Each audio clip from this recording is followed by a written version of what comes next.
ترجمان پاک فوج میجر جنرل احمد شریف نے اپنی نیوز بریفنگ میں کہا ہے کہ آرمی چیف واضح کر چکے ہیں کہ طاقت کا اصل محور عوام پاکستان ہیں۔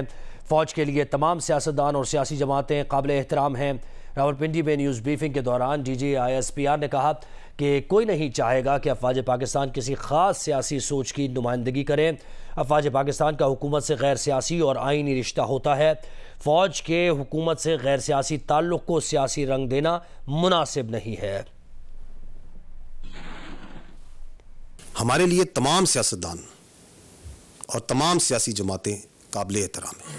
آپ بھی یہ نہیں چاہیں گے، فوج پاکستان بھی نہیں یہ چاہیں گی کہ وہ کسی ایک خاص سیاسی سوچ یا خاص سیاسی زاویے، نظریے یا جماعت کی طرف راغب ہوں۔ افواج پاکستان میں ہر مسلک، ہر علاقے اور پورے پاکستان کی نمائندگی ہے۔ اسی طرح یہ خاص سیاسی سوچ کی نمائندگی نہیں کرتی۔ کسی بھی ملک میں اگر اس کی فوج کو کسی ایک خاص سیاسی سوچ، کسی خاص مذہب، کسی خاص نظریے کی حمایت یا سرکوبی کے لیے استعمال کیا گیا ہے تو اس ملک میں صرف انتشار ہی پھیلا ہے۔ افواج پاکستان کا اور جو بھی حکومت پاکستان ہوتی ہے، اس کا آپس میں ایک غیر سیاسی آئینی رشتہ ہوتا ہے اور آئین کے مطابق رہے گا۔ اس غیر سیاسی رشتے کو سیاسی رنگ دینا مناسب بات نہیں۔ DGISPR نے یہ بھی کہا کہ سوشل میڈیا پر کچھ لوگوں کی رائے غیر ذمہ دارانہ اور غیر دانشمندانہ ہے۔ نیوز بریفنگ کے دوران YouTube ویلاگرز کے سوال پر میجر جنرل احمد شریف نے کہا کہ کچھ لوگ ذاتی اور سیاسی مقاصد کے لیے بیرونی طاقتوں کے اعلی کار بنے ہوئے ہیں۔ آئین پاکستان اظہار رائے کی آزادی کو چند بندشوں اور پابندیوں میں قید کرتا ہے۔ ریاست کمزور ہو رہی ہے، ان کی ذات کی بات ہو تو وہ برداشت کریں۔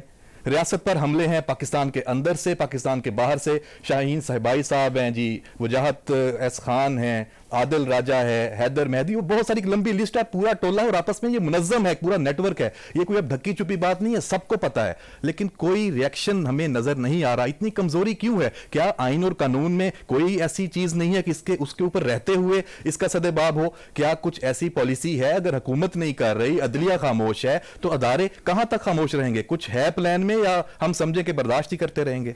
سوشل میڈیا اور میڈیا میں بھی افواج پاکستان اداروں اور ان کے عہدیداروں کے خلاف جو بات چیت کی جا رہی ہے، ہم سمجھتے ہیں کہ وہ نہ صرف غیر ذمہ دارانہ اور غیر دانشمندانہ ہے بلکہ غیر آئینی بھی ہے۔ آئین پاکستان ہر شہری کو آزادی رائے کا حق دیتا ہے، بالکل دیتا ہے، لیکن یہی آئین اس آزادی رائے کو چند قوانین اور بندشوں کے اندر قیود کرتا ہے۔ کچھ کیسز میں بیرون ملک جو آپ کی ایجنسیز ہیں، جو ہاسٹل انٹیلیجنس ایجنسیز ہیں، ان کے ایجنڈے کو بھی آگے بڑھایا جا رہا ہے، ان کے اعلی کار بھی بنے ہوئے ہیں۔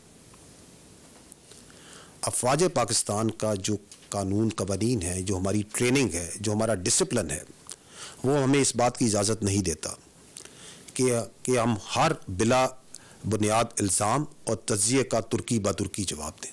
ہم تعمیری تنقید کو اہمیت دیتے ہیں، لیکن یہ بات ہم بتانا ضروری سمجھتے ہیں کہ دنیا کی کسی اور فوج کی طرح افواج پاکستان بھی دھونس اور فریب سے اس کو دباؤ میں نہیں ڈالا جا سکتا۔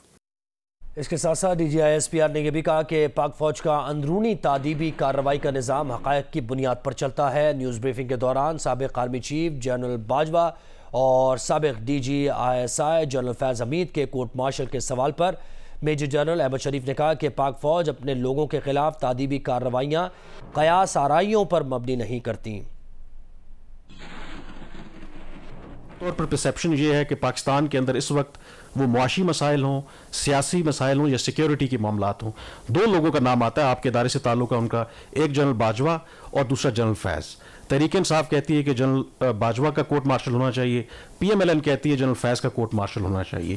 تو اس حوالے سے کیا انٹرنل کوئی اسیسمنٹ ہو رہی ہے کہ آپ کے یہ دونوں جرنیل تھے، کیا انہوں نے واقعی کوئی اپنے مینڈیٹ سے تجاوز کیا، اختیارات سے تجاوز کیا، کہ ان کے خلاف کوئی محکمانہ کارروائی ہونی چاہیے؟ آرمی کا ایک اپنا جو ایک بڑا کمپریہنسو نظام موجود ہے، یہاں لاکھوں افراد اس ادارے میں کام کرتے ہیں اور کرتے رہتے ہیں۔ اس کا ایک اپنا بڑا کمپریہنسو سسٹم موجود ہے فار اگر کوئی تعمیری تنقید ہو اور کوئی چیز ہو جس سے وہ تعدیبی کارروائی ہوتی ہے،